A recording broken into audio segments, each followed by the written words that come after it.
اسرائیل کے قیام کو 75 سال ہو گئے ہیں اور 75 سالوں کی تاریخ میں یہ پہلا موقع ہے جب فلسطین کے کسی گروپ نے یا کسی تنظیم نے اسرائیلیوں کو اس کے گھر میں گھس کر مارا ہے، 40 کلومیٹر کے علاقہ کا کنٹرول حاصل کر لیا ہے، اسرائیل کے کئی فوجی اڈہ کو تباہ و برباد کر دیا ہے، اس کے ہتھیاروں کو ضبط کر لیا ہے، اسرائیل کے بڑے بڑے کمانڈروں کا قتل کیا ہے یا اس کو قیدی بنا لیا ہے، 400 سے زیادہ اسرائیلیوں کی ہلاکت کی خبر آ گئی ہے، 2000 سے زیادہ اسرائیلی زخمی ہیں، اور اسرائیل میں ڈر اور خوف کا اتنا ماحول پھیل گیا ہے کہ اسرائیلی شہری اپنا وطن چھوڑ کر، اپنا دیش چھوڑ کر اب یورپ اور امریکہ بھاگ رہے ہیں۔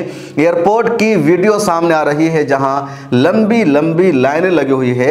سوال یہ ہے کہ فلسطین کا یہ گروپ حماس جس نے اسرائیل پر اتنا طاقتور حملہ کیا، وہ کیا ہے؟ اس کے پاس اتنی صلاحیت کہاں سے آئی ہے؟ یہ تنظیم کب قائم ہوئی اور اب اس کے بارے میں دنیا کیا سوچ رہی ہے؟ اس ویڈیو میں حماس کی ہم پوری تاریخ جانیں گے۔ آپ سے درخواست ہے کہ اس ویڈیو کو مکمل سنیے اور اپنے دوستوں سے شیئر بھی کیجیے۔ حماس ایک تنظیم ہے جو 1987 میں قائم ہوئی۔ حماس کا پورا نام ہے حرکت المقاومت الاسلامیہ، اردو میں اس کو کہا جاتا ہے تحریک مزاحمت اسلامی، اور اسی کا شارٹ فارم ہے حماس۔ 1987 میں شیخ احمد یاسین نام کے ایک بزرگ نے اس تنظیم کو قائم کیا، اور انتفاضہ کے بعد یہ تنظیم قائم ہوئی، یا کہہ لیجئے پہلے انتفاضہ کے دوران ہی یہ تنظیم قائم ہوئی۔ دسمبر 1987 میں پہلے انتفاضہ کی شروعات ہوئی اور یہ سلسلہ 1991 تک چلتا رہا۔ بعض لوگوں کا کہنا ہے کہ اوسلو معاہدہ تک، یعنی 1993 تک یہ سلسلہ چلتا رہا، اور انتفاضہ کہا جاتا ہے کہ فلسطینیوں نے اپنی زمین واپس حاصل کرنے کے لیے، اپنے دیش کی آزادی کے لیے جو جنگ شروع کی، جو تحریک شروع کی، اسی کو انتفاضہ کہا جاتا ہے۔ اس جنگ میں، اس تحریک میں ہزاروں فلسطینیوں کا قتل بھی اسرائیلی آرمی کے ذریعے کیا گیا تھا۔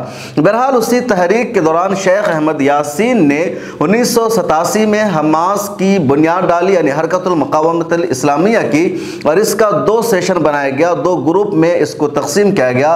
ایک کو ذمہ داری دی گئی فلاحی کام کرنے کی، سماجی کام کرنے کی، یعنی اسکول بنانے کی، ہاسپٹل بنانے کی، کالجز بنانے کی، جو سماجی ضروریات ہے اس کام کو انجام دینے کی، اور اس کا دوسرا ونگ بنایا گیا جس کا نام رکھا گیا عز الدین القسام بریگیڈ، اور اس کو ذمہ داری سونپی گئی فوجی جد و جہد کرنے کی، جہاد کرنے کی، فلسطین کی آزادی کی جنگ لڑنے کی۔ چنانچہ دونوں ونگ نے اپنے اپنے دائرے میں کام کرنا شروع کر دیا۔ 2006 میں جب فلسطین اتھارٹی کا الیکشن ہوا تو اس میں ایک طرف الفتح امیدوار تھی اور دوسری طرف حماس گروپ بھی امیدوار تھا۔ ان دونوں گروپ کے درمیان الیکشن ہوا اور لوگوں نے حماس گروپ کو پسند کیا، اس کو ووٹ کیا، اور اس طرح بڑی اکثریت کے ساتھ حماس نے جیت حاصل کی، اور فلسطین کا جو بھی ایریا تھا، خواہ وہ غزہ پٹی کا ہو یا رام اللہ یعنی ویسٹ بینک کا علاقہ ہو، ان تمام پر حماس کی حکومت بن گئی۔ لیکن امریکہ، اسرائیل اور ان جیسے ممالک نے حماس کی حکومت کو تسلیم نہیں کیا۔ حماس کو وہاں کے عوام نے ووٹ کیا تھا، ان کو سپورٹ کیا تھا، اور اکثریت کے ساتھ حماس کی جیت ہوئی تھی، لیکن اس حکومت کو امریکہ نے تسلیم نہیں کیا، اسرائیل نے تسلیم نہیں کیا، دنیا کے کئی ملکوں نے تسلیم کیا اور حماس کو ایک دہشت گرد تنظیم قرار دے دیا۔ اس کے بعد الفتح گروپ کو اسرائیل نے اپنے ساتھ ملا لیا۔ الفتح نے پہلے ہی یعنی 1993 میں اوسلو معاہدہ کیا تھا اسرائیل کے ساتھ، جس کا مقصد یہی تھا کہ فلسطین کی طرف سے کسی طرح کی مزاحمت نہیں کی جائے گی، آزادی کے لیے کوئی جد و جہد نہیں کی جائے گی، اور اسی کی مخالفت شروع کی تھی حماس نے، اور حماس کی انہی خوبیوں کی وجہ سے، آزادی کے لیے ان کی جد و جہد اور کوششوں کی وجہ سے عوام نے 2006 میں الفتح کے بجائے یا کہہ لیجئے PLO کے بجائے حماس کو سپورٹ کیا تھا، ان کو ووٹ کیا تھا۔ چنانچہ الفتح اور حماس کے درمیان ہی لڑائی شروع ہو گئی، آپس میں یہ دونوں گروپ لڑ پڑے، اور اس جنگ کا، اس لڑائی کا نتیجہ یہ ہوا کہ ویسٹ بینک یعنی رام اللہ وغیرہ کے علاقے پر الفتح کا کنٹرول ہو گیا، اور غزہ پٹی پر حماس نے اپنا کنٹرول حاصل کر لیا، اور اس طرح فلسطین کا جو بچا کھچا ایریا تھا وہ بھی 2 حصوں میں تقسیم ہو گیا یا 2 حکومت میں تقسیم ہو گیا۔ غزہ پٹی کے علاقے پر حماس کی حکومت بن گئی اور ویسٹ بینک کے علاقہ پر الفتح کی حکومت بن گئی۔ اس کے بعد حماس نے لگاتار اپنی جد و جہد جاری رکھی۔ امریکہ، برطانیہ اور دنیا دنیا کے کئی ملکوں نے اقوام متحدہ کی جنرل اسمبلی میں حماس کو دہشت گرد گروپ قرار دینے کی تجویز بھی پیش کی، لیکن یہ تجویز اکثریت رائے سے منظور نہیں ہو سکی اور اقوام متحدہ میں باضابطہ حماس کو دہشت گرد تنظیم قرار دینے کا امریکہ کا ایجنڈا پاس نہیں ہو سکا۔ لیکن حماس نے لگاتار جد و جہد کی، فلسطین کو آزاد کرانے کی، اسرائیل کو بھگانے کی۔ حماس نے فلسطین کی آزادی کی جنگ لڑنے کے لیے دو طرح سے کام کرنا شروع کیا، یا کہہ لیجئے دو طرح کا ایجنڈا بنایا، ایک شارٹ ٹرم ایجنڈا اور ایک long term agenda. Short term agenda میں یہ بات شامل تھی کہ فلسطینی عوام کو مزاحمت کے لیے ابھارنا ہے، ان کے اندر جہاد کی روح پھینکنی ہے، ان کے اندر اسرائیل کے خلاف جنگ لڑنے کی صلاحیت پیدا کرنی ہے۔ تو یہ ان کا شارٹ ٹرم ایجنڈا تھا۔ اس کے علاوہ اس ایجنڈا میں یہ بات بھی شامل تھی کہ اگر جو بچے کھچے علاقے ہیں اس پر کسی طرح سے اسرائیلی فوج کا حملہ ہوتا ہے تو اس کو روکنا ہے، ناکام بنانا ہے۔ اور دوسرا لانگ ٹرم ایجنڈا حماس کا یہ رہا کہ جو فلسطین کے علاقے ہیں اور جن پر اسرائیل قابض ہے اس کو آزاد کرانا ہے، اور اسی کو آزاد کرانے کے لیے بڑا حملہ اس مرتبہ حماس نے کیا ہے۔ 2004 میں حماس کی ایک ریلی نکلی تھی اور اس میں 40,000 کے عوام نے شرکت کی تھی۔ اسی موقع پر حماس کے فاؤنڈر احمد شیخ یاسین نے کہا تھا کہ 2025 میں اسرائیل کا وجود ختم ہو جائے گا، 2025 کے بعد اسرائیل باقی نہیں رہے گا۔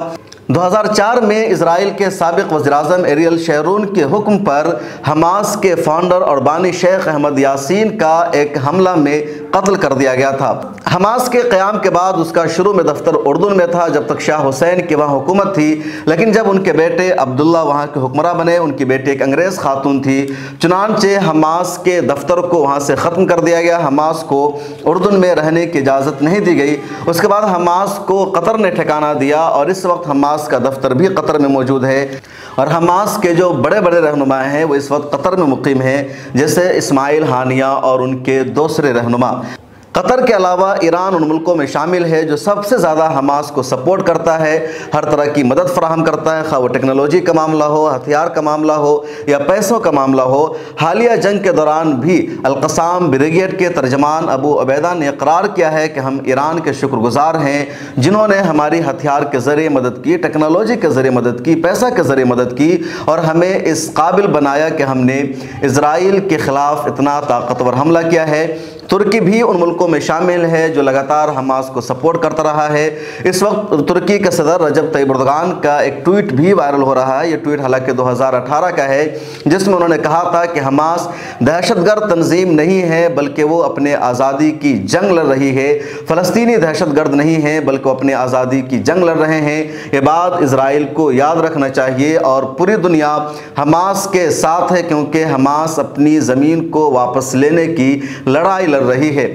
سعودی عرب اور دنیا کے کئی ممالک ہیں جو حماس کو دہشت گرد تنظیم نہیں مانتے ہیں بلکہ وہ حماس کا کہیں نہ کہیں ساتھ دیتے ہوئے نظر آتے ہیں۔ دوسری طرف امریکہ، برطانیہ اور یورپ کے زیادہ تر ممالک وہ ہیں جن کے نظر میں حماس ایک دہشت گرد تنظیم ہے۔